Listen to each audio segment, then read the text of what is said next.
Hello friends, ಹೇಗಿದ್ದೀರಿ? Global NX ನ್ಯೂಸ್ಗೆ ಸ್ವಾಗತ. ನಾನು ನಿಂಗಪ್ಪಲು ಮಾತಾಡೋದು. ಬನ್ನಿ ಫ್ರೆಂಡ್ಸ್, ಕೊಯ್ದಿಲ್ಲ ಗಿಚ್ಚಿಲ್ಲ ಕೊರ್ದಿಲ್ಲ ಸುದ್ದಿಯನ್ನಾಗಿ ನಿಮಗೆ ನೇರವಾಗಿ ತಲುಪಿಸುತ್ತೇನೆ. ಬನ್ನಿ ವಿಡಿಯೋದಲ್ಲಿ ಮುಂದುವರಿಯೋಣ.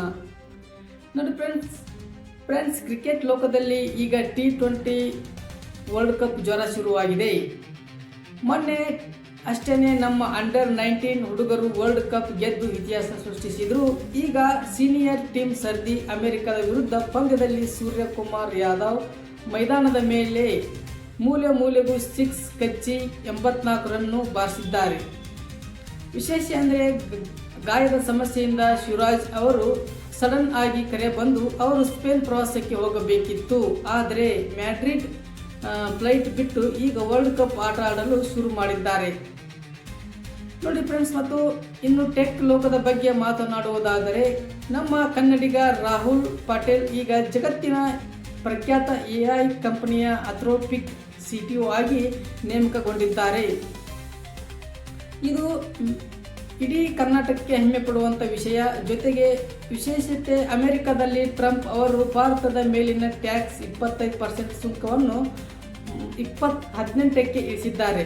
ಇದರಿಂದ ಐಫೋನ್ ಸೇರಿದಂತೆ ಅಮೆರಿಕದ ಉತ್ಪನ್ನಗಳು ಅಗ್ಗವಾಗಬಹುದು. ಇನ್ನು ಸೋಷಿಯಲ್ ಮೀಡಿಯಾದಲ್ಲಿ ಒಂದು ವಿಡಿಯೋ ವೈರಲ್ ಆಗ್ತಿದೆ. ಒಬ್ಬ ಮಹಿಳೆ ತಾನು ಕಷ್ಟಪಟ್ಟು ತಂದಿದ್ದ ಈ ರಿಕ್ಷಾ ಅದು ಪದೇ ರಿಪೇರಿ ಬರ್ತಿದೆ ಅಂತ ಶೋರೂಮ್ ಮುಂದೆಯೇ ಅದನ್ನು ಬೆಂಕಿ ಹಚ್ಚಿ ಸುಟ್ಟಿದ್ದಾರೆ.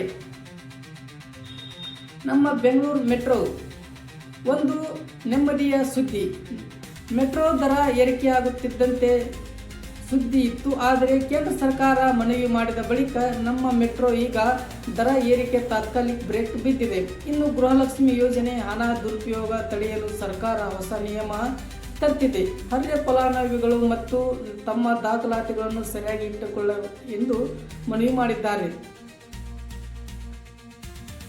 ಇಷ್ಟಿವೆ ಇವತ್ತಿನ ವಿಶೇಷ ಸುದ್ದಿ ಟ್ರೆಂಡಿಂಗ್. ನಿಮಗೇನು ಅನಿಸುತ್ತೆ? ಟೀಮ್ ಇಂಡಿಯಾ ಈ ಸಲ ವರ್ಲ್ಡ್ ಕಪ್ ಗೆಲ್ಲುತ್ತಾ? ಕಾಮೆಂಟ್ ಮಾಡಿ ತಿಳಿಸಿ. ಈ ವಿಡಿಯೋ ಇಷ್ಟ ಆಗಿದ್ದರೆ ಲೈಕ್ ಮಾಡಿ, ನಿಮ್ಮ ಫ್ರೆಂಡ್ಸ್ ಜೊತೆ ಶೇರ್ ಮಾಡಿ.